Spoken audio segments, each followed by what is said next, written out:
بسم الله الرحمن الرحيم. السلام عليكم ورحمة الله وبركاته. الحمد لله رب العالمين دائم الأفضال عظيم النوال، والصلاة والسلام على نبينا محمد مولى بلال البدر متلال، وعلى آله وصحبه خير صحب وآل. أشهد أن لا إله إلا الله وحده لا شريك له، وأشهد أن محمدا عبده ورسوله وصفيه من خلقه وخليله، أدى الأمانة وبلغ الرسالة ونصح الأمة، وكشف الله به الغمة، وجاهد في الله حق جهاده حتى أتاه اليقين، وتركنا على محجة بيضاء ليلها كنهارها لا يزيغ عنها إلا هالك. اللهم فصل وسلم وزد وبارك وعنئم مكرم ومجد على عبدك ورسولك محمد صلى الله عليه وسلم، فإن أحسن الكلام كلام الله، وخير الهدى هدى محمد صلى الله عليه وسلم، وشر الأمور محدثاتها، وكل محدثة بدعة، وكل بدعة ضلالة، وكل ضلالة في النار. وبعد. معاشر الحاضرين جماعة مسجد مياس إمام أحمد بن حنبل رحمكم الله ويرعاكم وحفظكم من كل سوء ومكر. Melanjutkan pembahasan di dalam Asmaul Husna ke dalam jazakallah khair. Nama Allah berikutnya, yakni adalah Al-Hayyul Qayyum. Al-Hayyul Qayyum. Al-Hayyul Qayyum. Al-Hayyul Qayyum di dalam banyak ayat selalu tergandengkan. Jadi Al-Hayyu bergabung dengan Al-Qayyum. Al-Hayyul Qayyum. Di antaranya dalam ayat kursi, Allahu la ilaha illa huwal hayyul qayyum. Dan inilah nama Allah yang paling agung, lebih agung daripada Ar-Rahmanir Rahim. Jadi yang paling agung itu Al-Hayyul Qayyum. Sebagaimana datang dari hadis sahih, ada seorang sahabat berdoa, kemudian Rasulullah mengiyakan doa tersebut. Dan sahabat ini berdoanya sebelumnya adalah doa-doa yang dipanjatkan menggunakan kata Al-Hayyul Qayyum. Ya Hayyu Ya Qayyum, memanggil Allah dengan sebutan Ya Hayyu Ya Qayyum. Maka Rasulullah meng-approve doa tersebut, dan ternyata doa tersebut memang turun langsung di dalam Al-Quran. Al-Hayyu maknanya adalah maha hidup. Adapun Al-Qayyum maknanya adalah maha berdiri sendiri. Maha berdiri sendiri. Ketika digabungkan, maka puncak daripada doa seorang hamba ketika dia menggabungkan Ya Hayyu Ya Qayyum. Sebagaimana dalam doa zikir pagi petang kita mengatakan Ya Hayyu Ya Qayyum, birahmatika astaghith, aslih li sya'ni wa la takilni ila nafsi tarfat 'ainin. Dua kata ini adalah pokok dari banyaknya cabang. Sebagaimana kemarin terbagi menjadi berapa sifat Allah? Dua. Ada sifatun zatiyah, ada sifatun fi'liyah. Dua. Sifat zatiyah, sifat fi'liyah. Apa itu sifat fi'liyah? Sifat fi'liyah adalah sifat berkenaan dengan kehendak Allah, perbuatan Allah. Ini sifat fi'liyah. Yang kedua adalah sifat zatiyah. Sifat zatiyah adalah sifat yang berkenaan dengan Allah secara zat, artinya berkenaan dengan diri Allah. Sifat yang melazimi Allah. Ya. Jadi ada sifat zatiyah, ada sifat fi'liyah. Sifat zatiyah seluruhnya merujuk kepada kata Al-Hayyu di dalam kata ini. Ya, jadi seluruh sifat zatiyah seperti Allah Maha Kuat, Huwal Qawi, Allah Maha Perkasa. Kemudian Allah Maha Pengasih. Ini sifat yang melekat pada Allah. Maka dia merujuk kepada induknya, yaitu Al-Hayyu. Adapun sifat-sifat yang berkenaan dengan fi'liyah Allah, perbuatan Allah, kehendak Allah, seperti Ar-Razzaq, Allah Maha Pemberi rezeki. Kemudian Allah Maha berkehendak. Maka di sini merujuknya kepada sifat Qayyum. Jadi semua sifat merujuk kepada dua sifat ini. Paham ya? Semua sifat Allah induknya dua sifat ini. Kalau sifat dzatiyah induknya kemana? Al-Hayyu. Kalau sifat fi'liyah induknya ke Al-Qayyum. Nah, seperti itu. Apa maksud daripada sifat dzatiyah tadi? Yang melekat pada Allah. Adapun sifat fi'liyah, sifat berkenaan dengan kehendak Allah. Artinya, ketika Allah memiliki nama Ar-Razzaq, suka-suka Allah. Allah mau beri rezeki atau tidak, itu suka-suka Allah. Terserah Allah. Gitu ya. Tapi kalau sifat dzatiyah itu sifat yang sudah melekat pada Allah. Sifat yang mustahil terpisah daripada Allah Subhanahu wa taala. Maka Allah Subhanahu wa taala memiliki nama Al-Hayyu dan Al-Qayyum. Dan Allah Subhanahu wa taala ketika memiliki nama Al-Hayyu, maka Allah sudah hidup sebelum adanya waktu. Jadi waktu itu adalah makhluk. Waktu itu ada makhluk. Dan Allah sudah ada sebelum terciptanya waktu. Kalau kata orang, Allah itu ada sebelum kata ada itu ada, dan Allah tetap ada meskipun kata ada sudah tidak ada. Saya ulangi. Allah itu ada sebelum kata ada itu ada, dan Allah akan tetap ada meskipun kata ada sudah tidak ada. Paham ya? Allah sudah ada sebelum adanya kemarin, sekarang, besok. Adanya sekarang, kemarin, besok itu kan adalah dimensi waktu. Dan Allah sudah ada sebelum dimensi waktu itu tercipta. Namanya adalah azali. Allah sudah ada di zaman azali namanya. Nah, itu definisi para ulama. Sehingga Allah tidak sama sekali terikat dengan waktu. Karena segala sesuatu selain Allah itu baru ada setelah terciptanya waktu. Termasuk arsy Allah, kursi Allah, langit sampai tingkatan ke-7. Kita ketahui ya, berapa jarak antara bumi dengan langit pertama? 500 tahun perjalanan. Bumi, langit pertama ke langit kedua 500 perjalanan. Terus setiap sampai tingkatan langit-langit 500 perjalanan. Dari tingkatan ke-7 langit kepada kursinya Allah Subhanahu wa taala, ini adalah 500 tahun perjalanan juga. Dan kursi, alam semesta di bawah kursi tersebut itu seperti cincin yang dilemparkan di tengah-tengah padang pasir. Di atas kursi ada al-ma. Sebelum arsy, al-ma dulu. Apa al-ma? Air. Ada air. Kita tidak tahu bagaimana hakikatnya air tersebut, tapi ada air. Baru di atas air ada arsy.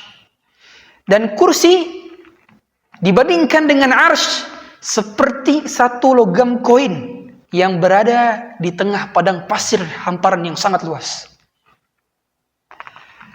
Arsy, di atas ada arsy, ada Allah Subhanahu wa taala. Ya. Jadi Allah Subhanahu wa taala itu berada di atas arsy. Sederhana akidah Ahlussunnah wal Jamaah. Allah berada di atas arsy.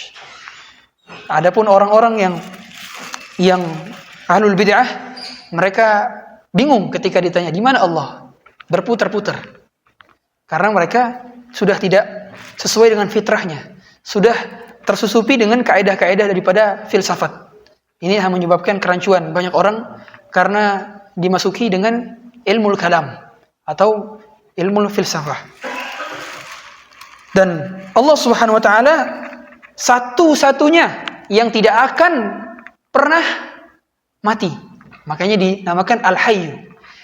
Hayyu yang artinya berarti tidak diciptakan. Allah lah yang menciptakan.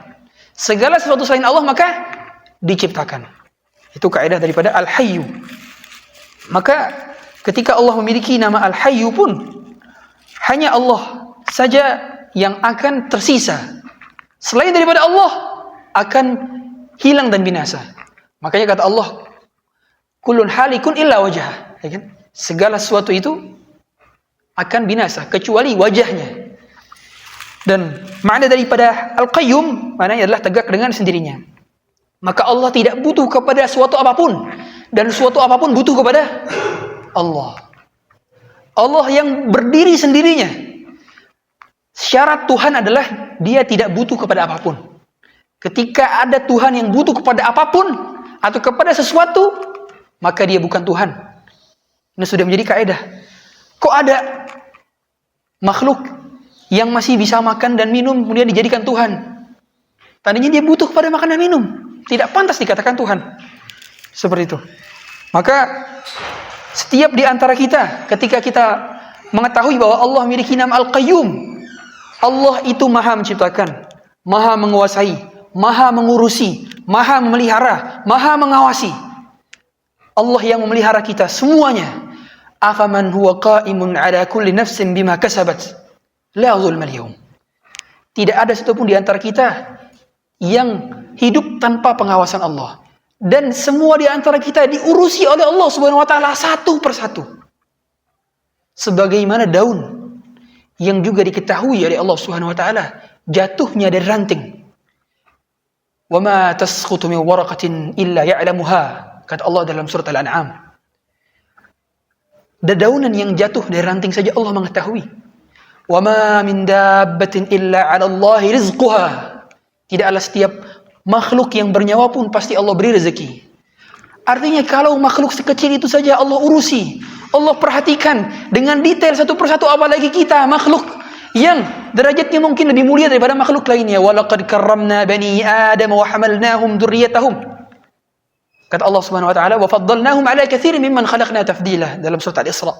Artinya kita pasti diurusi oleh Allah Subhanahu wa taala. Sekecil apapun masalah kita, maka kembalikan kepada Allah Subhanahu wa taala. Karena Allah yang ngurusin.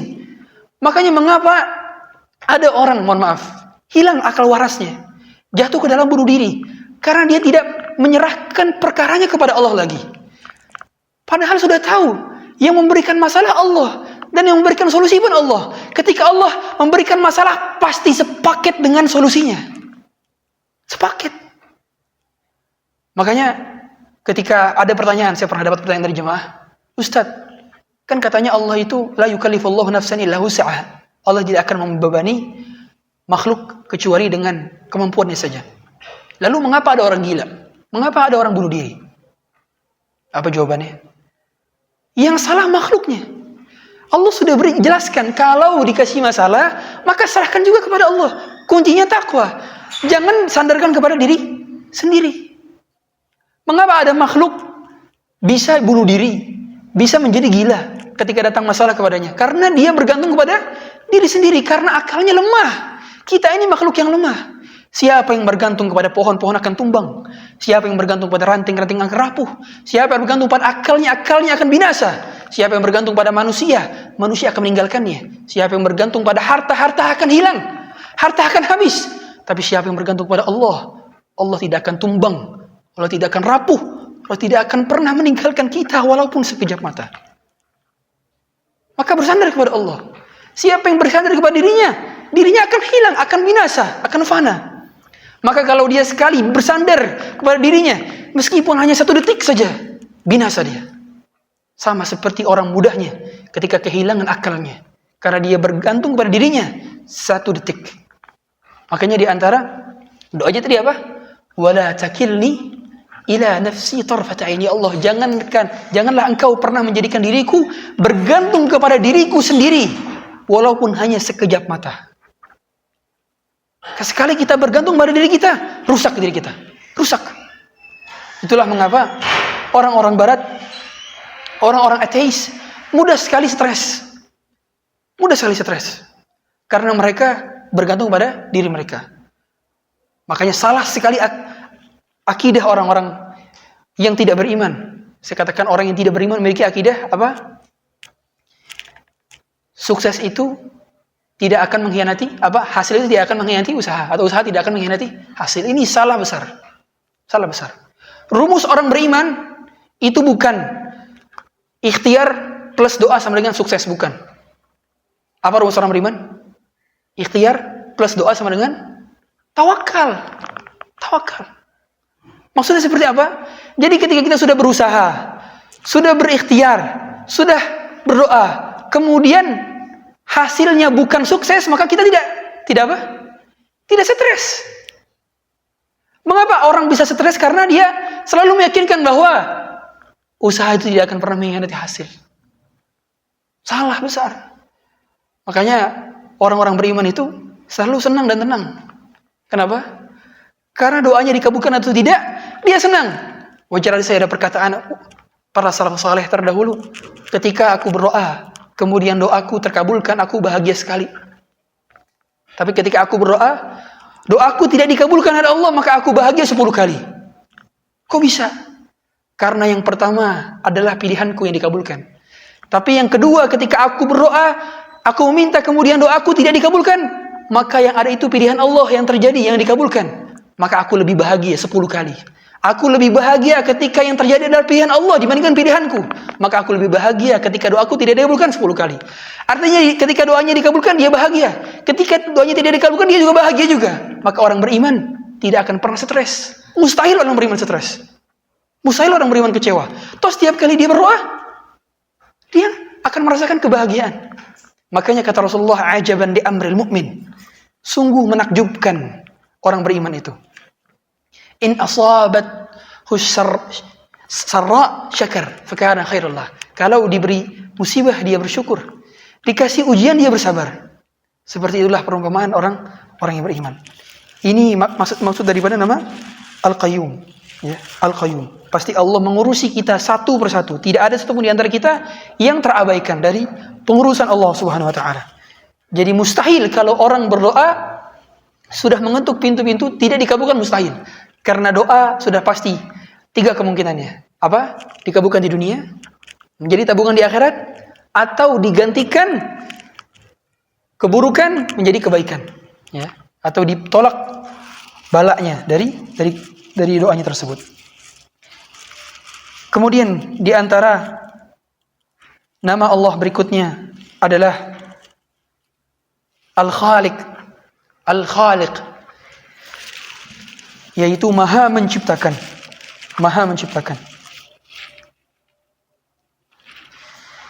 Dari konsekuensi nama ini, kita meyakini bahwa tidak ada satupun di antara selain Allah yang menciptakan dirinya sendiri. Tidak ada. Semuanya diciptakan oleh Allah. Mustahil ada satu makhluk yang menciptakan dirinya sendiri. Nggak ada. Sehingga sudah menjadi konsekuensi bahwa yang menciptakan itu adalah yang mampu membuat tidak ada menjadi ada.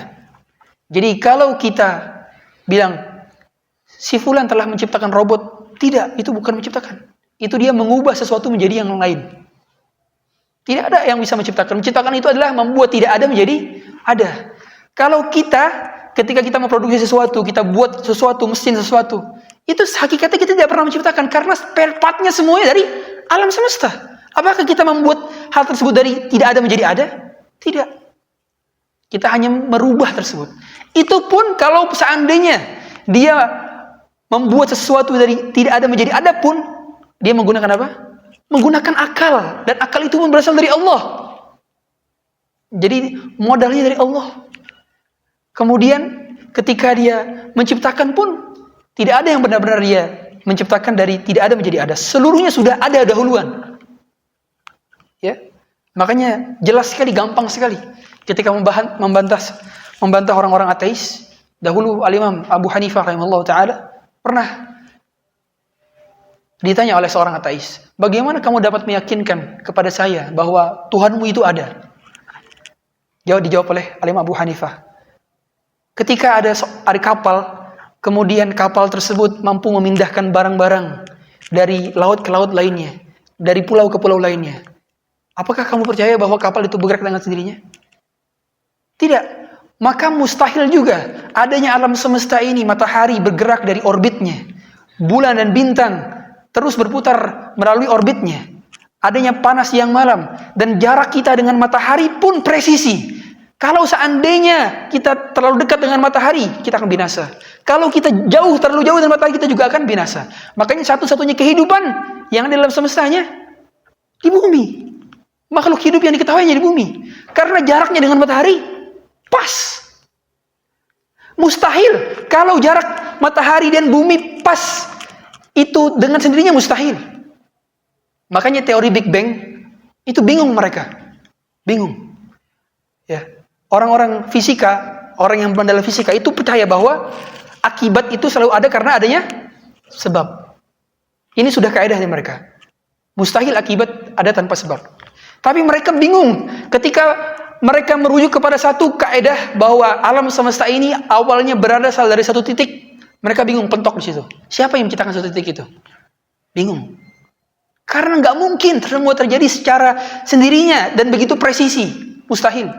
Meskipun memang teori Big Bang tersebut ada dalam Quran, dalam surat Al-Anbiya ayat 30. Awalam yaral ladzina kafaru anna as-samawati wal ardi kanata ratqan fafataqnahuma waja'alna minal ma'i kulli syai'in hayyin afala yu'minun. Dahulu alam semesta seluruhnya di satu titik. Tapi kemudian berkembang. Sebagaimana juga dalam surat Ad-Dariyat ayat 47. Was-samaa'a banaynaha bi'aydin wa inna lamusi'un. Jadi alam semesta itu berkembang.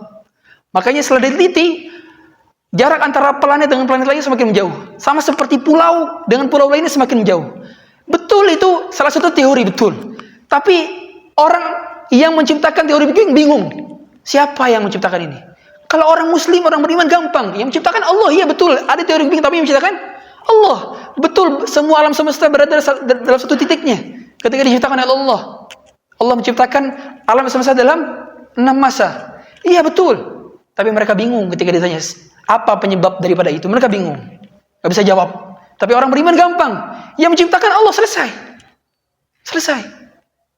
Nah itulah makanya perlunya kita memadukan sains dengan iman. Kalau sains saja berdiri sendiri, akal akan rusak. Karena bingung sendiri. Ya. Apalagi kalau orang belajar mengenai hakikat Tuhan, hakikat Allah tanpa dalil. Sulit dia akan menerima. Bagaimana cara membantah orang-orang ateis juga? Gampang sekali. Coba kalian berpikir. Mungkinkah ketika misalkan kalian berada di dalam satu hutan, kemudian ternyata mendapati ada istana yang megah di dalam hutan tersebut, lengkap dengan perabotannya, lengkap dengan fasilitasnya, ada pagarnya, ada kebun-kebunnya. Kemudian kalian dapati ternyata tidak ada penghuninya. Mungkinkah istana tersebut di dalam tengah-tengah hutan tersebut itu ada dengan sendirinya? Pasti ada yang buat, nggak mungkin dengan sendirinya ada. Apalagi alam semesta. Alam semesta dengan begitu sempurna, lengkap, dengan segala keteraturannya. Mengapa manusia diciptakan untuk menyukai lawan jenisnya? Atau mengapa bahkan ketika anak bayi yang pertama kali dia lakukan ketika keluar dari perut ibunya adalah mencari puting ibunya. Dijadikan fitrah oleh Allah Subhanahu wa taala. Mustahil kalau Allah tidak mau memberikan ilmu itu kepadanya. Seandainya seluruh profesor di permukaan bumi mengajarkan anak bayi bagaimana caranya dia minum ketika keluar dari pertama kali perut ibunya, nggak akan bisa. Tapi siapa yang mengajarkan? Allah Subhanahu wa taala. Ini fitrah. Ya. Kita ketahui bahwa singa merupakan salah satu hewan terbuas. Tapi ketika sudah berhadapan dengan anaknya, dia menyayangi anaknya. Kucing ketika bertemu dengan tikus, betapa garangnya. Tapi ketika sudah bertemu dengan hewan atau bertemu dengan manusia, dia begitu jinak. Unta begitu kuat dan kekar. Tapi ketika sudah berhadapan dengan manusia, tunduk. Allah yang menundukkannya. Ini semua mustahil terjadi tanpa adanya bimbingan dan pemeliharaan dari Allah Subhanahu wa taala. Mustahil terjadi dengan sendirinya. Semua Allah yang mengaturnya. Bahkan kaki langkahan Anda bisa berada di masjid ini. Bisa duduk kita bersama-sama di majelis ini. Ini semua Allah yang menggerakkan. Hati kita yang menggerakkan. Allah mengetahui kita akan pilih kemana. Jalan kemana. Makanya sebuah akidah Ahlussunnah wal Jamaah adalah semua nama kita itu sudah ada di Lauhul Mahfuz. Kita penghuni surga atau penghuni neraka. Ma minkum min ahadin illa waqad kutiba maq'aduhu minan nari am minal jannah. Tidaklah setiap di antara kita kecuali pasti sudah tertulis namanya menjadi penghuni surga atau penghuni neraka. Kemudian ada sahabat bertanya, "Ya Rasulullah, kalau gitu untuk apa kita beramal? Apakah kita hanya bergantung kepada takdir kita saja?" Apa kata Rasulullah? "I'malu fa kullun muyassarun lima khuliqa lahu." Beramallah kalian, karena sesungguhnya setiap orang itu akan dimudahkan menuju akhirnya masing-masing tergantung dengan amalnya. Jadi kita tidak bisa bergantung kepada takdir karena kita tidak mengetahui takdir. Jadi salah kalau ada orang berpikiran ketika memahami hadis ini, dia mengatakan, ya udah, Kalau gitu saya ngapain sholat? Kan saya penghuni neraka. Kamu tahu dari mana kamu penghuni neraka? Kamu baca Lauhul Mahfuz? Enggak. Karena kita semua tidak ada yang tahu isi Lauhul Mahfuz kita seperti apa, maka kita fokus beramal saja. Sederhana itu. Makanya selalu i'malu. Karena kita tidak ada yang tahu takdir kita. Kapan kita tahu takdir? Kapan? Setelah terjadi. Kalau sebelum terjadi, apa kita tahu takdir? Belum. Semua di antara kita tidak ada yang tahu akhirnya di mana, tidak ada yang tahu. Maka fokus beramal saja. Tapi ada satu amalan yang dapat mengubah takdir. Apa? Doa. Sebagaimana hadis riwayat Muslim, la yaruddul qada illa du'a. Tidak akan mengubah takdir kecuali doa. Dan perubahan takdir itu pun sudah tertulis di Lauhul Mahfuz. Bayangkan, perubahan itu sudah tertulis. Jadi hakikatnya Lauhul Mahfuz kan tidak akan berubah. Ya, jaffatis suhuf, rufi'al aqlam wa jaffatis suhuf, begitu kata dalam hadis. Ketika pena sudah terangkat, maka tinta itu sudah mengering. Artinya tidak mungkin lagi ada perubahan. Tapi, ya, ketika seorang berdoa, maka hakikatnya perubahan takdir itu sudah tertulis di Lauhul Mahfuz juga. Ya. Nah, itulah rahasia takdir Allah Subhanahu wa taala. Maka Allah mengetahui apa yang menjadi kecenderungan bagi kita. Tadi sebelum ke sini, Allah sudah mengetahui si fulan mau memilih untuk ke sini atau pergi ke tempat hiburan misalkan. Sudah tahu Allah Subhanahu wa taala pilihan-pilihan kita yang akan terjadi di masa mendatang. Jadi Allah dengan keluasan ilmunya sudah mengetahui apa yang akan kita pilih di masa depan. Jadi hakikatnya tidak ada di antara kita yang secara paksa. Makanya Ahlus Sunnah wal Jamaah itu berada di antara Qadariyah dan Jabbariyah. Kalau Jabbariyah menganggap bahwa seluruh perbuatan hamba ini terpaksa, kita nggak ada pilihan sama sekali untuk memilih. Ini namanya Jabbariyah. Kalau Qadariyah sebaliknya, Allah tidak bisa memaksa kita. Al-Qadariyah menganggap bahwa kita semua melakukan amalan atas kehendak kita sendiri-sendiri. Tidak. Ahlus Sunnah wal Jamaah berada di tengah-tengah. Apa ayatnya? Wa ma tasyauna illa ayyasha Allahu rabbul alamin. Tidaklah kalian berkehendak kecuali ada kehendak Allah di atasnya. Artinya kita bisa berkehendak, tapi kehendak kita dibatasi dengan kehendak Allah Subhanahu wa taala. Itu maknanya Allah Subhanahu wa taala memiliki nama Al-Qadir, Allah menentukan juga. Kemudian Allah memiliki nama Al-Khallaq. Kalau tadi Al-Khaliq, yang kedua adalah Al-Khallaq. Al-Khallaq maknanya adalah yang selalu menciptakan. Yang selalu menciptakan. Ketika Allah selalu menciptakan, maka Allah bebas dan berkehendak menciptakan apapun sesuai dengan yang Allah inginkan. Dan perbuatan kita itu pun juga Allah yang menciptakan. Allahu khalaqakum wa ma ta'malun. Qalu bunu lahu bunyanan fa'alquhu fil jahim wa aradu bihi kaidan faj'alnahum al-asfalin. Begitu dalam surat As-Saffat setelah surat Yasin. Kata Allah, Allah menciptakan kalian, begitu pula amalan-amalan kalian. Artinya perbuatan-perbuatan kita itu pun diciptakan oleh Allah Subhanahu wa taala. Ini membantah akidahnya Mu'tazilah. Mu'tazilah berkeyakinan bahwa perbuatan seorang hamba itu tidak diciptakan Allah Subhanahu wa taala. Ini akidahnya Mu'tazilah. Adapun Ahlus Sunnah wal Jamaah meyakini bahwa Allah menciptakan kita sepaket dengan amalan kita. Ya. Jadi Allah mengetahui apa yang akan kita pilih di masa mendatang. Jadi Allah tidak sama sekali pernah menzalimi kita. Wa mallahu bidzalimin. Allah tidak wa ma huwa bidzallamin lil 'abid. Dia tidak akan pernah menzalimi satupun dari hambanya. Itu nama sifat Allah Al-Khallaq.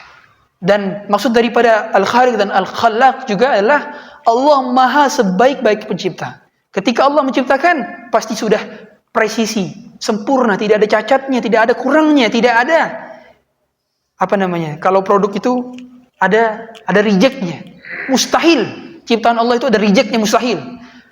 Kalau perusahaan-perusahaan yang sudah menjadi big company, perusahaan yang sudah menjadi multinational company, dia sudah banyak di negara-negara, sekalipun sudah profesional dalam SOP-nya, tapi ketika menciptakan pasti saja ada satu produk, dua produk, tiga produk yang reject. Pasti ada. Kalau Allah sudah pasti semua produknya sempurna, Ustadz, tapi kok ada makhluk yang cacat? Gimana jawabnya? Kok ada makhluk yang tidak sempurna? Gimana jawabnya? Hakikatnya dia tidak cacat. Hakikatnya dia bukan tidak sempurna. Dia tetap sempurna di sisi Allah Subhanahu wa taala. Karena lagi-lagi yang dipandang adalah takwanya. Adapun luaran itu hanya casing belaka. Dan lagi-lagi kesempurnaan ketika dipandang oleh manusia, maka sempurna bersifat relatif. Ada orang tampan sekali, ada orang cantik sekali, tapi tidak ada satupun di antara manusia bilang dia tampan. Satu seluruh manusia tidak. Tapi di sisi Allah Subhanahu wa taala, Allah tahu yang mana yang paling baik amalnya. Makanya kita tidak dilihat dari fisik kita. Innallaha la yanzuru ila suwarikum wala ila ajsamikum walakinnallaha yanzuru ila qulubikum wa a'malikum. Allah tidak melihat fisik kita, Allah tidak melihat rupa kita, Allah tidak melihat penampilan kita, style kita. Tapi yang Allah lihat adalah hati dan amal kita. Kemudian Allah memiliki sifat yang lainnya adalah Ar-Rabb. Ar-Rabb ini di antara nama Allah lainnya adalah Ar-Rabb. Rabb ya. Rabb ini maknanya adalah maha mengatur, maha memilik, maha menguasai. Tapi yang lebih dekat adalah maknanya adalah maha mengatur. Rabb, Rabbus samawati wal ard. Nah, ketika Allah memiliki nama Ar-Rabb ya, maka kita sering kali berdoa dengan sebutan Rabbana. Bahkan para nabi dan rasul dalam surat Al-Anbiya itu sering sekali menyebut dengan Rabbana. Nabi Adam ketika pertama kali dikeluarkan dari surga mengatakan Rabbana zalamna anfusana wa illam taghfir lana wa tarhamna lanakunanna minal khasirin. Yang dikatakan adalah Rabbana. Mengapa bukan ya Hayyu ya Qayyum? Mengapa bukan ya Arhamar Rahimin atau mengapa bukan ya Razzaq dan seterusnya? Kenapa para nabi sering kali menyebut dengan Rabbana, Rabbana, Rabbana? Karena begitulah para nabi. Para nabi ketika mengetahui bahwa Allah Subhanahu wa taala memberikan mereka cobaan, mereka mengembalikan lagi kepada Allah, ya Allah, Engkaulah yang menciptakan cobaan, maka Engkau juga memberikan solusi. Karena Engkau yang mengurusi kami, maka berikanlah solusi dan berikanlah jalan keluar dari setiap masalah yang kami hadapi. Jadi ketika orang berkata atau berdoa Rabbana, dia tahu bahwa Allah mengurusi dia. Dia tahu bahwa Allah memperhatikan dia. Dia tahu bahwa Allah melihat dia, mengawasi dia, memperhatikan dia. Ini maksud daripada kata Rabbana. Ya. Jadi setiap kali doa, fahami makna daripada kata Rabbana. Ya. Rabb ini dia selain menguasai, menciptakan, memelihara, sekaligus Allah juga mengevaluasi. Ya. Dan rububiyah, ini kan kaitannya dengan rububiyah. Rububiyah itu adalah hanya satu-satunya Allah Subhanahu wa taala yang menciptakan, menguasai, memberikan rezeki, mengatur alam semesta dan segala isinya. Ada 2 atau 3 tauhid, apa? Tauhid rububiyah, uluhiyah dan asma wa sifat. Nah, rububiyah ini mengkonsekuensikan tauhid uluhiyah. Orang musyrikin Quraisy, mereka juga tauhid rububiyah. Mereka tahu bahwa Allah memberikan rezeki kepada mereka. Mereka tahu bahwa Allah yang mengatur hujan. Mereka tahu bahwa Allah memberikan kuasa kepada mereka. Mereka juga tahu bahwa Allah yang memberikan mereka udara. Tahu, tapi mereka menyebutkan Allah. Mereka tidak tauhid uluhiyah. Ya. Jadi dakwahnya para nabi dan rasul adalah tauhid uluhiyah yang paling utama. Karena uluhiyah adalah konsekuensi daripada tauhid rububiyah. Tapi sekarang ada ateisme. Lebih parah dijadikan musyrikin Quraisy. Itu orang-orang yang tidak lagi percaya adanya Tuhan, tidak lagi percaya adanya eksistensi Tuhan. Ini adalah mulhid. Ya. Meskipun kalau kita lihat di Barat itu macam-macam. Ada orang yang percaya Tuhan tapi tidak percaya agama. Ada orang juga percaya agama tapi tidak percaya satu agama. Bingung mereka. Mereka tuh orang kebingungan. Ya. Akhirnya mereka bingung menjalani kehidupan. Ada lagi dulu, nauzubillah, sudah sekelas ulama lah. Ya, kemudian dia murtad, kemudian dia menulis buku. Limadza ana mulhid, kata dia. Kenapa saya murtad? Kemudian ditulis itu di kitab itu, dia bilang, saya semenjak tidak percaya Tuhan maka saya bahagia, kata dia. Maka gak taunya akhir hidupnya mati bunuh diri. Jadi seorang itu fitrahnya memang adalah percaya kepada Tuhan. Percaya kepada Tuhan. Makanya mengapa kita ngelihat kenapa kok banyak rumah ibadah di muka bumi ini? Kenapa?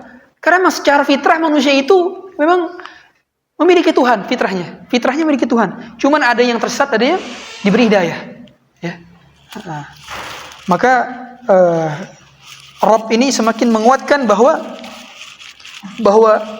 Allah itu memang ada, dan Allah dengan segala sempurna ciptaannya menyuruh kepada kita atau membantah orang-orang yang ateis untuk melihat kepada diri mereka sendiri. Wa fi anfusikum afala tubsirun. Kepada diri kalian saja, lihatlah diri kalian saja. Itu kan adalah bentuk kuasa Allah Subhanahu wa taala. Afala tubsirun. Ya. Makanya kalau kita lihat mata kita, berapa banyak saraf di mata ini? Bagaimana mata dapat bekerja? Aliran darah yang dipompa dari jantung kepada seluruh tubuh. Bagaimana paru-paru bisa membuat udara keluar masuk, inhale dan exhale. Allah itu memberikan banyak sekali yang kita tidak minta sekalipun. Makanya kata Allah Subhanahu wa taala, "Wa ataakum min kulli ma sa'altumuh." Allah itu memberikan apa yang kita minta seluruhnya. Dalam qiraat lain dibaca bukan wa ataakum min kulli ma sa'altumuh, tapi wa ataakum min kullin ma sa'altumuh. Yaitu Allah memberikan sesuatu yang kita tidak minta. Dan ternyata Allah lebih banyak memberikan yang kita tidak minta daripada apa yang kita minta. Sebagai contoh, apakah ada di antara kita yang pernah berdoa minta oksigen tiap hari? Tidak pernah. Tapi Allah setiap pagi ngasih oksigen kepada kita. Kita tidak minta tapi kita diberikan oksigen. Apakah ada di antara kita dalam doa-doanya minta, ya Allah berikanlah jantung saya agar terpompa? Ada yang minta? Tidak. Tapi setiap detik jantung memompa darah, paru-paru inhale dan exhale, mata dapat mengedipkan, tangan dapat mengayunkan, kaki dapat melangkahkan. Seluruhnya Allah berikan tanpa kita minta. Tandanya Allah lebih memberikan yang kita butuhkan dibandingkan apa yang kita minta. Karena sesuatu yang kita minta, kadang-kadang kita tidak mengetahui itu baik buruknya. Tapi ketika Allah memberikan kepada kita, Allah sudah tahu bahwa itu yang terbaik buat kita. Ya, makanya seorang beriman percaya bahwa tidak ada satupun takdir yang menimpa dirinya kecuali itu pasti terbaik dan yang paling baik yang pernah dia miliki dan pernah dia rasakan dalam hidupnya. Itu makna daripada Ar-Rabb. Sudah azan. Azan dulu. Nama berikutnya tadi adalah Al-Latif. Al-Latif Maha Lembut. Maksud daripada Maha Lembut adalah ketika Allah menginginkan kebaikan bagi kita, maka biasanya jalan-jalan menuju kebaikan tersebut lika-likunya panjang. Dan ini maksud daripada Al-Latif. Sebaliknya, ketika Allah menginginkan keburukan kepada sebagian hambanya, maka biasanya Allah memberikan juga kenikmatan-kenikmatan kepadanya. Yang dia sangka itu adalah kebaikan, tapi dia tidak tahu bahwa ujungnya adalah keburukan. Maksudnya seperti apa? Maksudnya adalah istidraj. Ketika seorang tidak tahu bahwa akhirnya dia akan binasa dengan kenikmatan itu, maka Allah berikan kenikmatan tambahan, dikasih lagi tambahan. Sudah jauh dari Allah, makin jauh lagi dari Allah. Tapi tahulah akhirnya daripada itu adalah mati dalam keadaan su'ul khatimah. Sebaliknya, ada orang ditimpa ujian berkali-kali, tidak terhenti-henti. Kemudian dia hampir putus asa, tapi dia tahu bahwa akhir hidupnya adalah kebaikan. Maka ternyata akhir hidupnya kebaikan. Sebagaimana Nabi Yusuf sudah kami jelaskan berkali-kali. Kecilnya dimusuhi oleh kakak-kakaknya, dicemplungkan ke dalam sumur, dijual menjadi budak, dibeli oleh raja, kemudian digoda oleh salah satu ibu daripada negara di sana, dipenjarakan selama bertahun-tahun. Seluruh kehidupannya bertubi-tubi dari kecil sampai besar. Tapi tidak ada yang tahu ternyata akhirnya adalah kebaikan. Begitu pula kita. Husnuzan kepada Allah. Ustaz, saya berkali-kali orang tua saya meninggal. Istri saya wafat. Anak saya seperti ini. Kerjaan ditolak, di-resign dan seterusnya. Kok banyak bercoba-coba? Sabar. Sabar. Akhir hayat hidup seorang beriman adalah kebaikan. Innallaha la yudhi'u ajral muhsinin. Allah mustahil Allah menyia-nyiakan amalan hambanya yang bertakwa. Mustahil. Orang sudah bertakwa mustahil Allah tinggalkan, mustahil. Saya sering katakan ini. Mustahil kalau kita sudah meninggalkan yang haram. Mustahil kalau kita sudah melakukan perbaikan. Mustahil Allah menyia-nyiakan kita. Tidak ada seorang pun yang sudah berbuat baik ditinggalkan oleh Allah. Tidak ada. Maka Allah Maha Lembut. Allah memberikan suatu keadaan yang bahkan kita tidak tahu ujungnya seperti apa. Maha Lembut, Al-Latif. Kita tidak tahu skenario Allah. Tapi kita harus tahu bahwa skenario Allah sudah pasti indah. Sudah pasti indah. Dan ujung bagi orang yang bertakwa adalah kebaikan. Wal aqibatu lil muttaqin. Innal aqibata lit taqwa. Kebaikan itu selalu berada di penghujungnya. Kalau sekarang orang lihat kita ekonomi sulit, orang sekarang lihat kita begitu mengalami kesulitan dalam kehidupan, tenang, karena dunia bukan akhir segalanya. Akhir segalanya adalah surga. Orientasi kita surga. Tak peduli keadaan kita di dunia ini, mau miskin, mau kaya, mau melarat, mau sengsara, keadaan ekonomi seperti apa. Itu bukan soal. Soalnya adalah masuk surga atau tidak. Soalnya adalah bisa masuk surga tanpa adab, tanpa hisab atau tidak. Itu soalnya. Jadi semakin kita ngaji itu harusnya kita semakin membuat dunia ini kecil. Kecil sekali. Sehina-hinanya. Karena saya mengatakan demikian agar jangan sampai hati itu terisi dengan dunia. Ya. Makanya kata para ulama adalah dunia di tangan, di hati jangan. Di tangan tapi di hati jangan. Karena kalau sudah berada di hati, obsesi kita hanya dunia dan dunia. Karena mulut seorang hamba atau kehidupan seorang hamba, kalau dia masih mengikuti orang-orang kafir, tidak akan pernah puas-puas mencari dunia dan perhiasannya sampai mulutnya tertutupi oleh tanah. Ya. Nah, itulah mengapa makanya pentingnya kita ngaji seperti ini.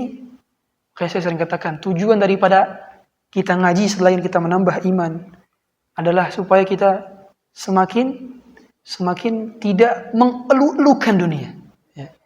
Karena Rasulullah sudah katakan, ya, seandainya dunia ini setara dengan sehelai sayap lalat atau sayap nyamuk, "Lau kanatid dunya ta'dilu 'inda Allah janaha ba'udah, ma saqa kafiran walau syarbatan min ma'." Kalau seandainya dunia setara dengan setengah sayap nyamuk, pasti Allah tidak akan memberikan minum kepada orang kafir. Tandanya tidak setara, maksudnya tidak setara gimana? Lebih rendah daripada sayap nyamuk. Karena kalau setara saja Allah pasti tidak akan berikan kepada orang-orang kafir. Makanya inilah yang membuat kita hendaknya husnuzon terus kepada Allah. Jangan pernah kita suuzon kepada Allah. Keadaan apapun yang menimpa kita nantinya atau sekarang, sudah percaya bahwa wal aqibatu lit taqwa. Patokannya takwa. Rezeki sudah diatur. Harta sudah diatur segitu-gitunya. Kita cuma disuruh ikhtiar sambil bertakwa. Tujuan kita ini dunia sebentar. Bertakwa saja. Bertakwa, taat bertakwa. Kebahagiaan itu sama dengan takwa. Sampai kapan Ustaz? Sebentar, sampai mati. Kalau besok mati, ya udah sampai besok doang. Ya.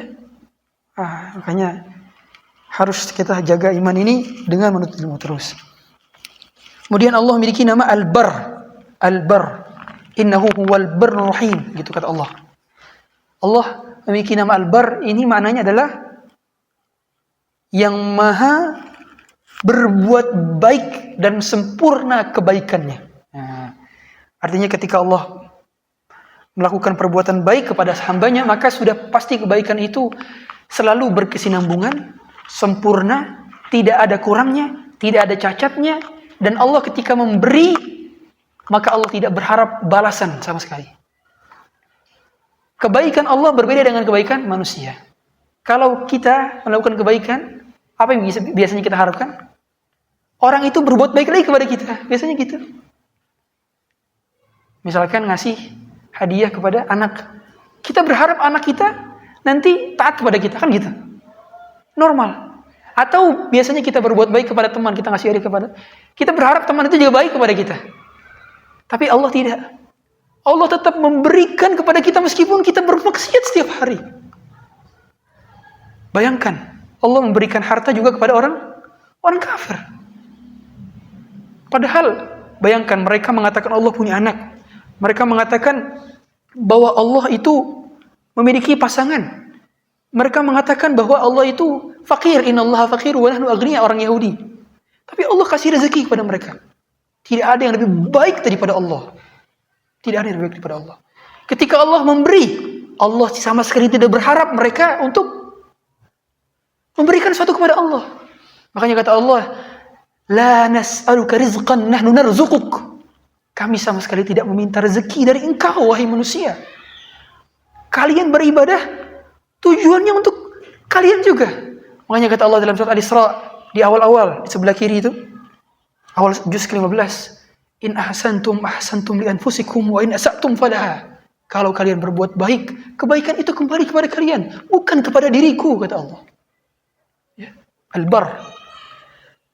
Orang kalau sudah memiliki sifat bar, mengikuti salah satu dari sifat Allah Subhanahu wa taala, dia mudah bahagia. Makanya kata Syekh Abdurrahman As-Sa'di di dalam kitab Al-Wasail Mufidah lil Hayat As-Sa'idah, adalah di antara kunci hidup bahagia adalah ketika dia memberi, dia lupa dengan pemberiannya. Nah, maksudnya seperti apa? Kalau kita sudah berbuat baik, maka lupakan kebaikan kita kepada orang lain. Begitu pula, kalau kita dijahatin orang, usahakan melupakannya juga. Dua hal yang dilupakan, dua hal yang diingat. Lupakan kebaikan kita kepada orang lain. Lupakan keburukan orang lain kepada kita. Ingat kebaikan orang lain kepada kita. Dan ingat keburukan kita kepada orang lain. Ini dua hal yang diingat, dua hal yang dilupakan. Ya. Nah, Al-Barr selain kebaikannya tidak pernah berhenti-henti, maka puncak daripada kebaikan itu ketika kita mampu mensedekahkan apa yang paling kita cintai. Makanya kata Allah dalam surat Ali Imran juz keempat, laisal birra an tuwallu wujuhakum, atau lan tanalul birra hatta tunfiqu mimma tuhibbun. Kalian tidak akan mencapai derajat bir sampai kalian mau menginfakkan hal yang paling kalian cinta. Sampai-sampai Ibnu Umar ketika mendengarkan ayat ini turun, maka Ibnu Umar langsung nyari gula di dapurnya. Karena Ibnu Umar suka dengan gula. Akhirnya beliau mensedekahkan gula tersebut. Maka bukti bahwa ada keimanan dalam diri kita adalah ketika kita mau mensedekahkan yang paling kita cintai. Ya. Maka ini kan mau kurban nih. Usahakan setiap datang kita kurban usahakan. Ya. Kalau misalkan belum mampu, maka minimal nabung. Saya sering sekali share tiap tahun itu, berita pasti ada aja, ada pemulung yang nabung bisa kurban. Pemulung, ada orang gajinya 2 digit, 3 digit, tapi untuk mengeluarkan 3 juta satu beli kambing atau patungan satu sapi sulit, karena keimanan harus dibuktikan, harus dibuktikan. Ya. Malu sekali lihat berita itu ya. Ada anak kecil patungan ya, beli satu sapi hasil nabung setahun. Anak kecil saja bisa, masa kita tidak bisa? Ya. Nah, itu bukti keimanan, kejujuran. Nah, tidak semua orang yang berbuat baik itu dikatakan bir, tidak. Tapi yang dikatakan bir adalah seorang yang berbuat baik dan dia berkesinambungan terhadap perbuatan baiknya. Kayak ada orang, saya sering dapat cerita dari masyayikh juga.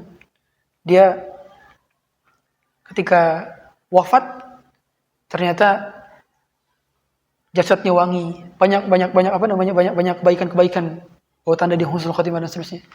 Ternyata ketika ditanya apa kebiasaannya 30% gajinya, sepertiga gajinya dikasih kepada janda ya, yang jadi tetangganya, dan nggak ada yang tahu. Ali Zainal Abidin juga punya kebiasaan baik, yaitu memberikan orang-orang yang fakir, miskin, tidak mampu satu kota. Kapan dilakukan? Setiap malam. Orang nggak ada yang tahu. Dia nggak nyuruh pembantunya, padahal dia punya pembantu. Tapi dia pikul sendiri. Baru tahu pas kapan? Baru tahu pas meninggal. Ternyata punggungnya banyak bekas hitam. Itulah perbuatan baik. Baru dikatakan bir. Ketika betul-betul kita melakukan perbuatan baik dan berkelanjutan perbuatan baik itu. Dan sama sekali kita tidak berharap kebaikan dari orang yang kita kasih, kecuali Allah Subhanahu wa taala. Pahala di sisi Allah Subhanahu wa taala. Makanya ketika kita berbuat baik kepada orang, sedekah kepada orang, tanamkan pada diri kita. Orang ini tidak butuh dengan sedekah saya. Saya yang butuh dengan pahala sedekah. Makanya saya sering bilang, jangan pernah merasa dibutuhkan. Jangan pernah merasa dibutuhkan. Mereka itu sama sekali tidak butuh dengan sedekah kita, tidak butuh. Mereka sama sekali tidak butuh dengan makanan kita, tidak butuh. Karena yang berikan mereka makan siapa? Allah. Seandainya kita tidak memberikan sedekah kepada mereka, mereka tetap bisa makan. Yang berikan mereka makan Allah. Itu patokan pikir kita. Sama seperti salat ini. Masjid akan tetap terisi, baik Anda mengisinya ataupun tidak. Karena yang mengisinya adalah hamba Allah lainnya. Jadi kita jangan pernah merasa dibutuhkan. Oh, kalau saya nggak ke masjid, berarti masjid kosong. Enggak. Masjid akan tetap terisi, baik Anda mengisinya atau tidak mengisinya. Jangan pernah merasa kita tidak dibutuhkan. Kita yang butuh pada pahala tersebut. Allah tidak butuh kita menjadi hambanya. Allah tidak butuh. Tapi kita butuh menjadi hamba Allah. Makanya kata Allah, seandainya kalian dari anak Adam pertama kali sampai manusia yang diciptakan di hari kiamat, seluruhnya menjadi orang yang paling fajir, seluruhnya, maka tidak akan pernah mengurangi kerajaan Allah sedikit pun. Ma naqasat dzalika min mulki syai'an. Itu kata Allah dalam hadis Arba'in. Kemudian Allah memiliki nama Asy-Syafi. Asy-Syafi. Allah Maha menyembuhkan. Allah Maha menyembuhkan. Nah, ketika Allah memiliki nama Asy-Syafi, maka hendaknya kita pertama kali sakit yang dicari adalah Allah, bukan obat. Ini Allah ditaruh di nomor 13. Allah ditaruh nomor 30. Ketika sakit kepala pusing dikit yang dicari mana Paramex, mana Panadol. Bukan Allah, lupa Allah. Ketika sudah stadium 4 baru sholat tahajud. Ketika sudah sakaratul maut baru ingat Allah. Allah ditaruh di nomor terakhir. Subhanallah. Allah taruh nomor pertama. Kita berdoa Allahumma antas syafi la syifa illa syifak. Di antara doanya adalah apa? Kita membaca bismillah di tempat yang sakit kita, bismillah. Ya. Kemudian a'udzu bikalimatillah tammati min syarri ma khalaq. Itu di antara doa juga. Itu baca doa-doa ruqyah ya di tempat-tempat sakit kita. Nah, itu makanya kata para ulama adalah kalau sakit pertama kali yang dilakukan adalah ruqyah diri sendiri. Dan ayat ruqyah itu simple. Banyak orang Ustaz saya enggak bisa ruqyah. Ruqyah itu pasti kamu hafal. Kamu Al-Fatihah hafal? 3 qul hafal. Itu ayat ruqyah. Bahkan ayat ruqyah paling utama itu. Selain daripada wattabu matatus syayatin, kemudian daripada ulqiyas saharatu sujadan, seterusnya banyak ayat ruqyah sebenarnya. Dalam hadis yang sahih. Tapi yang paling utama itu Al-Fatihah, 3 qul, Al-Kafirun, ayat kursi selesai. Dan saya yakin semua muslim hafal. Ya ruqyah diri sendiri dulu baru nyari obat ikhtiar. Bahkan kata para ulama hukum berobat itu apa? Mubah. Tidak sampai sunnah bahkan. Seandainya orang nggak mau berobat dan dia cukupkan dengan berdoa saja, itu dia tidak berdosa. Tidak berdosa, karena mubah hukumnya. Tidak sampai wajib, apalagi sunnah. Ya, itu kata para ulama. Maka ketika Allah memiliki nama Asy-Syafi, kita harus mengetahui bahwa yang memberikan penyakit adalah Allah. Maka yang menyembuhkan juga Allah. Karena Allah tahu penyakitnya, Allah tahu kadarnya, Allah tahu obatnya, Allah tahu solusinya, Allah tahu bagaimana kadar dalam pengangkatan penyakit tersebut. Allah tahu semuanya tentang penyakit tersebut. Setiap yang menciptakan pasti paling tahu tentang apa yang diciptakan. Itu sudah sunatullah. Orang yang pembuat mobil pasti tahu tentang mobilnya. Kan seperti itu. Orang yang buat motor pasti tahu tentang spare part-nya. Maka penyakit pun yang menciptakan Allah, maka Allah paling tahu tentang ciptaan tersebut. Maka sandarkanlah kepada Allah. Nah, di antaranya dua adalah ketika kita mengetahui bahwa Allah memiliki nama Asy-Syafi, maka juga kita bisa bersyukur terhadap kesehatan. Bahwa kesehatan ini adalah mahkota yang berada di setiap manusia. Dan tidak ada yang dapat melihat mahkota tersebut kecuali orang sakit. Sekarang kita ini punya mahkota di atasnya. Yang bisa melihat mahkota itu cuman orang sakit. Maksudnya seperti apa? Kita baru nyadar tentang enaknya sehat ketika sakit. Baru nyadar. Kalau pas sehat nggak nyadar kalau itu kenikmatan besar. Padahal yang membuat kesehatan itu sustain dan bertahan adalah Allah. Makanya posisi kita lebih banyak sehat dibandingkan sakit. Ya, sampai-sampai luar biasa itu Nabi Ayub ya. Wajar saja Nabi Ayub nanti seluruh hati kita akan seperti Nabi Ayub kalau kita masuk surga. Ya, akhlaknya seperti akhlak Rasulullah SAW, di penghuni surga, sebagaimana dalam hadis sahih. Penghuni surga akhlaknya seperti akhlak Rasulullah SAW. Porsi tubuhnya seperti Nabi Adam. Tampannya seperti tampan Nabi Yusuf. Dan sabarnya seperti Nabi Ayub. Wasabruhu kasabri Ayub. Sabar seperti Ayub. Kenapa aku bisa sabar? Karena 18 tahun diuji, malu untuk minta kepada Allah, malu. Sampai sudah masuk ke 20 tahun dia diuji baru meminta doa. Ya. Itu pun doanya sangat lembut sekali. Dalam surat Al-Anbiya itu ya. Rabbi inni massaniyad dur. Bahkan dia nggak minta ya Allah. Bahkan sangat sopan sekali ya. Ya Allah, Engkaulah yang memberikan penyakit ini. Dia nggak bilang gitu, meskipun betul, tapi dia nggak bilang seperti itu. Dia bilang inni massaniyad dur wa anta arhamur rahimin. Ya Allah, aku terkena sesuatu dan Engkau Maha Pengasih lagi Maha Penyayang. Luar biasa doanya. Luar biasa. Ya. Malu minta kepada Allah, tunggu sampai 20 tahun. Mengapa? Karena dia sudah diberikan kenikmatan 20 tahun. Dari usia 30 sampai 50 sehat. Gagah, tampan, kaya, tidak pernah sakit. Begitu masuk 51 sampai usia 68. Disuruh minta doa, kamu kan nabi, minta doa aja sama Allah supaya Allah memberikan kamu kesembuhan, tapi dia malu. Tapi ketika berdoa pun sangat lembut sekali kepada Allah doanya. Yaitu nama Asy-Syafi. Kemudian Allah memiliki nama yang lainnya adalah Al-Hadi. Al-Hadi. Al-Hadi adalah yang maha pemberi hidayah, yang maha memberikan hidayah.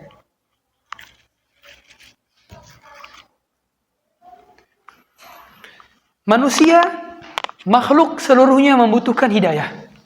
Dan kebutuhan kita kepada hidayah melebihi kebutuhan daripada makan dan minum. Maka wajar saja kita disuruh untuk meminta hidayah 17 kali sehari semalam. Dalam doa apa? Ihdinas siratal mustaqim. Ini doa meminta hidayah. Bahkan orang yang sudah beriman sekalipun dia butuh hidayah. Karena makna dalam ihdinas siratal mustaqim sebagaimana kata Ibnu Qayyim dalam kitabnya adalah 3. Yang pertama, makna ihdinas siratal mustaqim adalah ya Allah, ketika aku belum Engkau berikan hidayah, maka berikan hidayah. Yang pertama. Yang kedua, ya Allah, ketika hidayah aku belum sempurna, maka sempurnakanlah. Ya Allah, ketika ada pintu-pintu hidayah lain yang belum terbuka, maka bukakanlah. Artinya kita dibutuhkan ketika belum punya hidayah, maka diberi hidayah. Ketika sudah diberi hidayah, maka pertahankan di atas hidayah. Dan ketika ada pintu-pintu hidayah yang belum terbuka, maka berikanlah. Maksudnya apa? Hidayah belum misalkan ada seorang yang semangat dalam sholat malam, tapi masih kurang baca Quran, maka berarti dia belum dibukakan pintu hidayah dalam membaca Quran. Maka berarti dia pintu hidayah dalam baca Quran.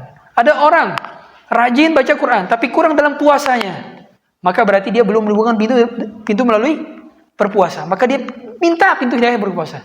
Karena pintu masuk surga ada banyak, dan orang yang dibukakan pintu ibadah seluruhnya, maka dia diberi taufik oleh Allah Subhanahu wa taala. Maka ihdinas shiratal mustaqim itu bukan hanya minta hidayah dari hidayah kufur kepada hidayah Islam, bukan itu doang, tapi hidayah kenikmatan Islam sekaligus dipertahankan di atas Islam. Hidayah sudah mendapatkan sunnah dan hidayah dipertahankan di atas sunnah. Itu makna ihdinas shiratal mustaqim. Kebanyakan di antara kita selewat-lewat saja.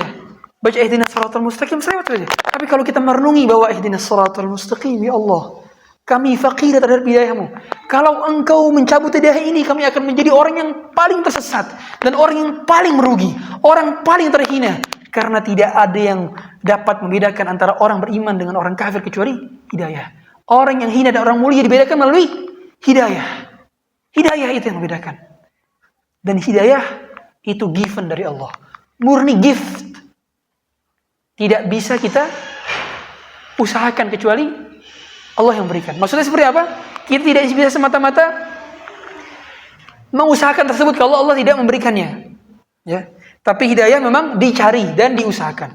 Makanya ada dua. Hidayah terbagi menjadi dua. Yang pertama hidayah itu taufik, yang kedua hidayah itu irsyad. Hidayah taufik dan hidayah irsyad. Hidayah irsyad, hidayah seorang dai, hidayah dakwah, itu dia hidayah irsyad. Maksudnya gimana?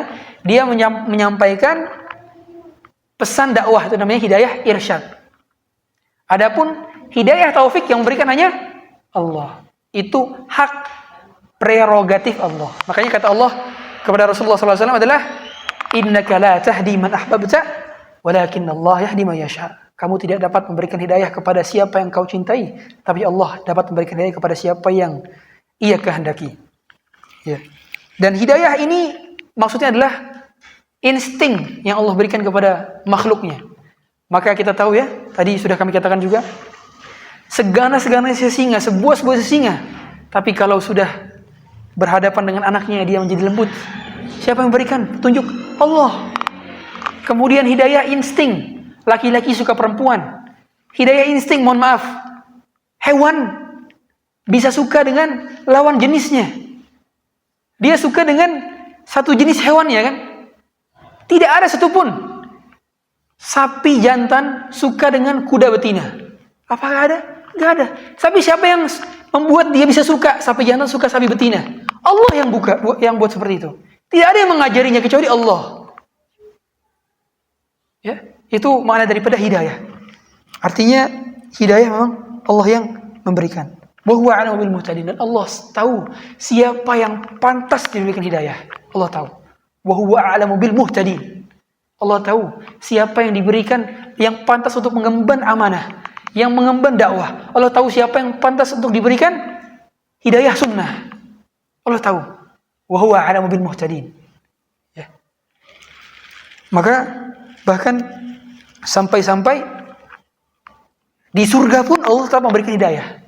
Ya, ketika para penghuni surga mengatakan wa qul hamdulillahilladzi hadana li hadza wa ma kunna linahtadiya laula an hadana Allah, begitu kata para penghuni surga.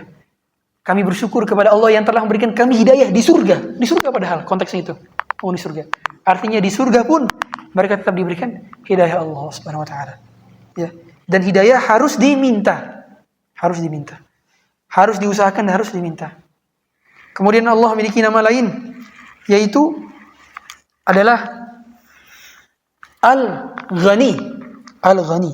Al-Ghani maknanya adalah Maha Kaya. Maha Kaya. Maha Kaya di sini maksudnya adalah Allah tidak membutuhkan sesuatu. Allah sudah cukup dengan dirinya.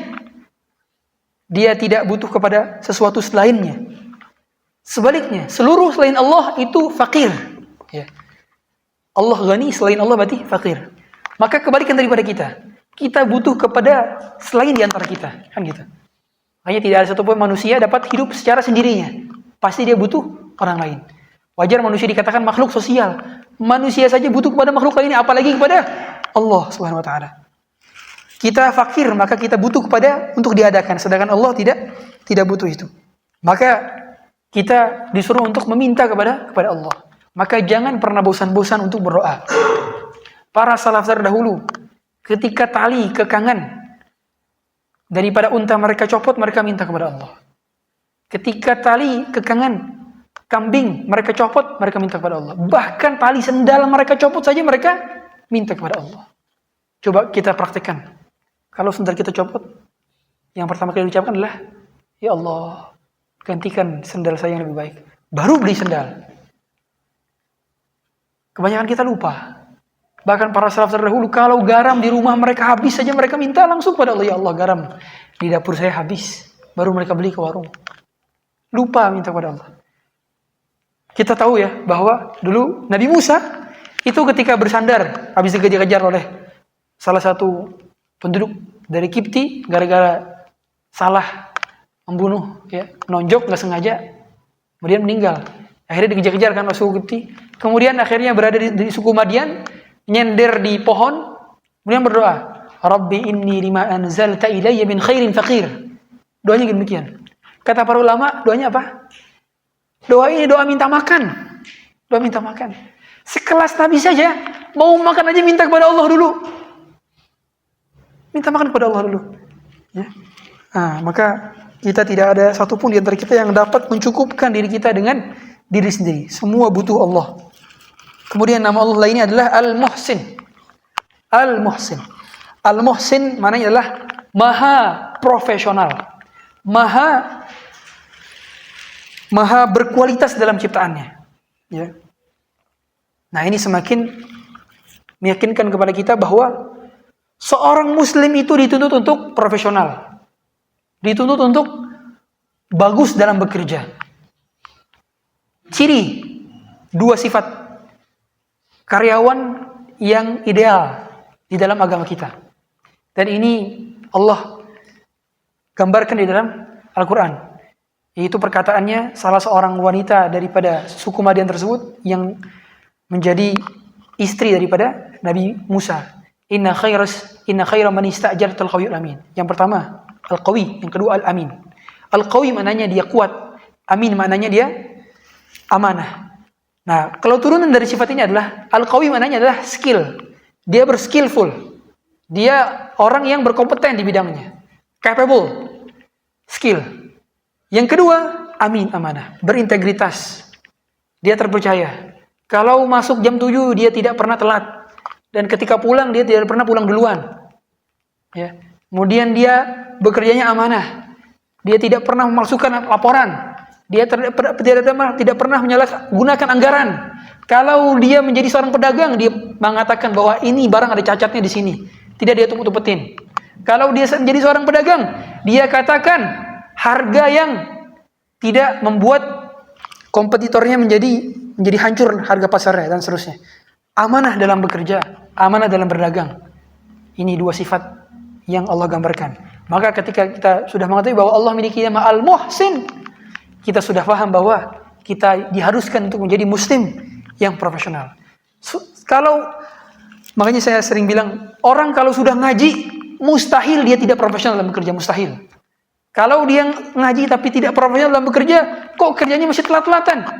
Kok banyak job desk tidak sesuai dengan to-do list-nya atau tidak sesuai dengan timeline-nya? Tandanya berarti ada yang salah dalam ngajinya.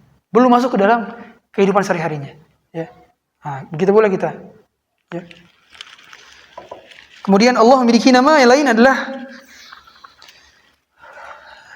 An-Nur. An-Nur. An-Nur maknanya yang maha bercahaya. Yang maha bercahaya. Nah, An-Nur ini maksudnya adalah Allah itu secara zat memang bercahaya. Bercahaya. Dan yang menarik adalah ketika ada surat namanya surat An-Nur. Dan di dalam surat itu ada satu ayat. Satu ayat yang mana turun setelah Allah membahas berkenaan dengan larangan untuk melihat wanita yang bukan mahram, menundukkan pandangan. Ayat hijab bagi perempuan, ya. Allahu nurus samawati wal ard. Mathalu nurihi kamishkatin fiha misbah. Al-misbahu fi zujaj dan seterusnya. Itu ayat berkenaan dengan cahaya Allah Subhanahu wa taala. Allahu nurus, Allah menerangi segala macam alam semesta. Ayat ini turun setelah Allah membicarakan tadi tentang wajibnya hijab, wajibnya menjaga pandangan bagi laki-laki dan perempuan. Kata para ulama, mengapa Allah taruh ayat cahaya setelah ayat yang di atas? Kenapa? Tandanya orang yang menundukkan pandangan kepada wanita yang bukan mahramnya, maka wajahnya akan bercahaya. Kalau kita lihat orang bisa bercahaya wajahnya. Wajahnya bercahaya bukan lihat dari warna kulitnya, bukan. Tapi wajahnya menenangkan, meneduhkan. Maka dia bisa jadi karena sering menundukkan pandangan kepada wanita yang bukan mahramnya. Seringlah kita kalau misalkan buka YouTube, banyak iklan yang wanita tidak pakai hijab, langsung istighfar dan alihkan. Dan saran saya, kurangi aktivitas dalam kalau bisa saya sarankan juga, cuman susah juga sih kalau interaksi. Kalau saya pribadi, saya pakai YouTube Premium. Ini bukan untuk ini. Karena itu bisa membuat iklan-iklan jadi tidak tampil lagi kan. Nah, tapi kalau kita jarang-jarang buka YouTube, itu masih tidak perlu. Tapi kalau sering buka YouTube untuk dengar kajian dan seterusnya, saya sarankan langganan, tidak masalah. Karena di zaman ini iklan-iklan itu tidak banyak yang sesuai dengan syariat. Ya, apalagi membaca berita tidak pakai hijab dan seterusnya. Ini bahaya. Bahaya bagi apa? Bahaya bagi khusyuk kita. Betapa banyak sholat menjadi tidak khusyuk gara-gara ngelihat wanita tidak berhijab, tidak istighfar. Padahal yang pertama kita ucapkan adalah istighfar, astagfirullahaladzim. Tapi sudah biasa melihat demikian.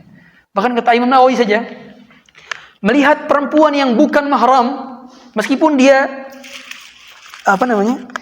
hijab, tapi wajahnya itu tidak pakai niqab, kata Imam Nawawi, ya, itu haram kalau tanpa hajat. Tanpa hajat haram, kata Imam Nawawi. Ya. Makanya mazhab Syafi'i itu aurat wanita itu adalah seluruh tubuh kecuali mata. Di depan non mahram, seluruh tubuh. Itu menurut mazhab Syafi'i. Meskipun banyak ya orang-orang yang bermadzhab Syafi'i tapi tidak patuh terhadap mazhabnya sendiri. Bahkan menurut mazhab Syafi'i, ini bagian sini nih, ini termasuk aurat. Jadi kalau misalkan maksudnya bagi perempuan ya, bukan bagi laki-laki. Nih bagian sini, bawah dagu itu aurat. Jadi kalau misalkan wanita pakai kerudung tapi cuma sampai segini, ini dia kena aurat nih, sininya. Maka dia kalau pakai kerudung, kalau misalkan dia menganggap bahwa hijab niqab itu tidak wajib, maka minimal sampai sini. Nah, sampai sini dia. Karena di bagian sini bukan wajah, ini aurat sini. Nah, itu banyak yang dilanggar oleh penganut mazhab Syafi'i sendiri. Nah, termasuk masalah musik misalkan. Mazhab Syafi'i mengharamkan musik, tapi di antara mereka masih ada yang menghalalkan. Nah, inilah tidak berkomitmen dalam menjalankan agamanya. Nah, karena sudah 19.35, ini ada hadiah dari Umi Chan. Allah, barakallahu fi. Pertanyaan pertama, apa makna albar? Siapa yang bisa angkat tangan? Silakan. Betul. Silakan. Allah Maha berbuat kebaikan dan kebaikannya kontinu. Ya. Ketika kita berdoa ihdinas siratal mustaqim, kita minta 3 hal apa saja? Apa tadi saya sebutkan? Kita berdoa ihdinas siratal mustaqim. Maka kita minta 3 hal itu dalam doa tersebut. Isinya kandungan ihdinas siratal mustaqim. 3. Silakan. Mendapatkan hidayah, memelihara hidayah, dan membukakan hidayah yang belum dibuka. Mumtaz, barakallahu fiik. Silakan. Oh, suruh pilih aja. Mau Quran atau ini? Yang ini. Betul. Nah, ini memang wakaf. Kitab tauhid. Kemudian di antara nama Allah induknya segala asmaul husna. Ya, jawab semua. Tapi siapa yang jawab? Oh, betul. Yang mana? Yang bawah. Sudah punya Quran. Barakallahu fiik. Al-Hayyul Qayyum itu induknya segala nama. Kemudian, apa makna al-khalaq? Menciptakan dengan terus-menerus. Bagus, mumtaz. Yang mana? Al-Quran, betul. Al-khalaq itu adalah selalu menciptakan dan berkesinambungan dalam ciptaannya. Kalau al-khaliq, maha menciptakan saja. Ya. Jadi Allah memiliki nama al-khaliq dengan al-khalaq. Kemudian nama lain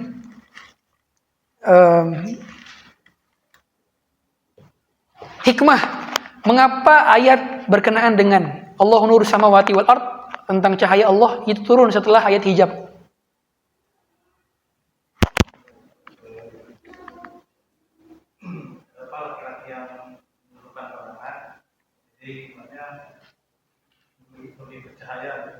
Mumtaz, akan diberikan cahaya oleh Allah Subhanahu wa taala bagi siapa saja yang menundukkan pandangannya.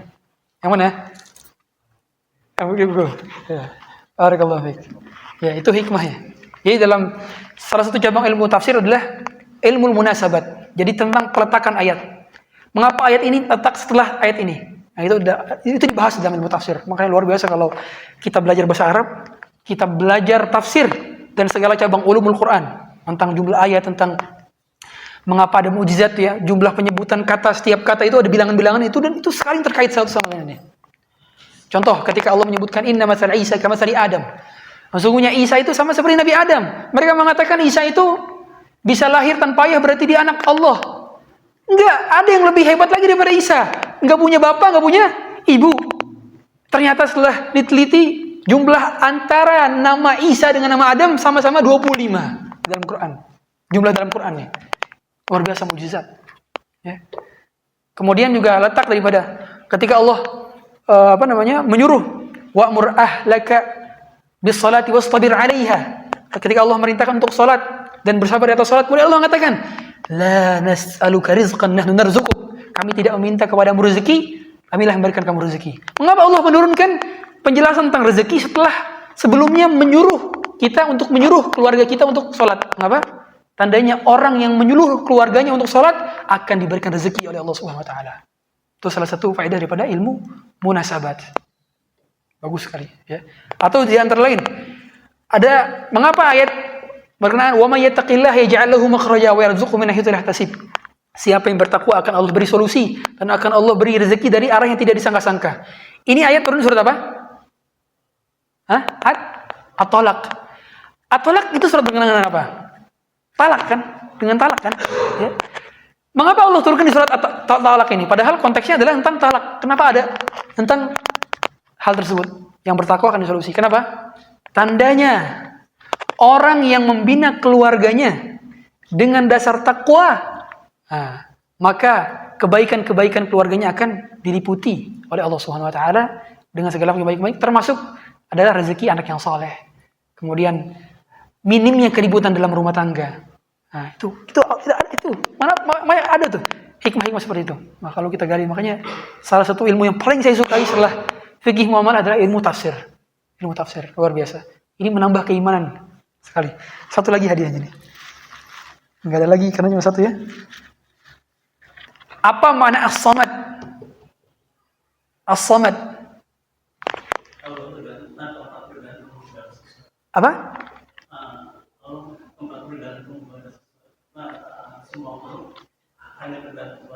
Ya terus? Iya, paham saya makan. Mumtaz, barakallahu fiik. Iya, betul. As-samad itu maknanya adalah al-mustaghni an kulli ahadin wa ghairuhu yughni an, atau wa ghairuhu yahtaju ilaihi. Kata Abu Hurairah radhiyallahu taala, as-samad maknanya adalah Allah adalah tempat segala makhluk butuh kepadanya, tapi Allah tidak butuh kepada selain daripadanya. Itu namanya as-samad. Dan samad ini kata yang sulit menurut orang bahasa Arab. Jadi ada beberapa kata yang memang orang Arab sekalipun tidak tahu, kecuali orang Arab tingkat tertentu yang tahu. Ada beberapa kata yang demikian. Jadi Al-Quran itu kosakatanya itu beragam. Ada yang mudah, ada yang menengah, ada yang sulit. Ya, mengapa Allah katakan demikian? Dengan berbagai macam ragam kosakata, karena Al-Quran itu cocok untuk seluruh kalangan. Ketika Allah kasih kata-kata yang sulit saja, tandanya Quran bukan untuk kalangan orang awam dong, bukan. Kalau Allah kasih yang mudah-mudah saja, tandanya berarti orang Berarti tandanya Allah nggak kasih Al-Quran ini untuk akademisi. Makanya beda kan? Coba deh. Kita baca buku kelas 1 SD sama buku disertasi doktor. Beda gak kosakatanya? Jauh berbeda. Kalau kosakata di doktor itu semuanya sulit semua itu. Kalau kosakata SD gampang semua. Tapi Al-Quran enggak. Semua kosakata mudah hingga sulit ada. Sehingga menyatakan bahwa Al-Quran mengajak bicara akademisi, orang awam, orang berilmu, orang jahil, diajak bicara Al-Quran. Para pejabat, orang yang rakyat biasa, orang kaya, orang miskin, semuanya diajak bicara oleh Quran. Luar biasanya Quran. Ya. Karena sudah 19 fatwa. Dan ini sebetulnya masih ada beberapa lagi sih. Tapi seandainya saya masih di sini, mungkin kita adakan lagi.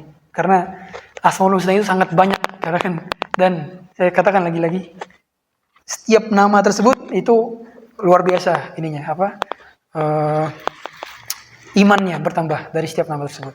Jadi kalau seandainya ini bukan pertemuan terakhir, maka berarti ada pertemuan lanjutan lagi dari fikih Asmaul Husna ini. Ya. Tapi wallahu alam, seandainya ada request dari jemaah sekalian tentang satu tema apa yang dibahas, ya saya pengen sebetulnya kalau bisa Bang Acim, bisa gak di grup itu nanti saya kasih judul ya. Kemudian ada voting gitu. Kira-kira nanti sekiranya apa yang paling dibutuhkan. Saya kan kurang tahu juga apa yang sudah dibahas kitab di sini. Saya paling pengen maksudnya keberadaan saya di sini sampai tanggal 21. Kemarin tiket saya sudah di schedule. Jadi tanggal 21 saya balik ke Kalimantan lagi. Dan range dari tanggal sekarang sampai tanggal 21 saya masih bisa di sini. Maka saya ingin mengisi apa yang paling dibutuhkan oleh para jemaah sekalian. Mungkin seperti itu. Ya. Allah Ta'ala alam. Yang benar datang dari Allah, yang keliru datangnya dari pribadi saya sendiri. Semoga Allah mengampuni saya. Subhanallah bihamdik, asyhadu an la ilaha illa anta, astaghfiruka wa atubu ilaik. Sallallahu ala nabiyil ummi wa ala alihi wa sahbihi wa sallam. Assalamualaikum warahmatullahi wabarakatuh.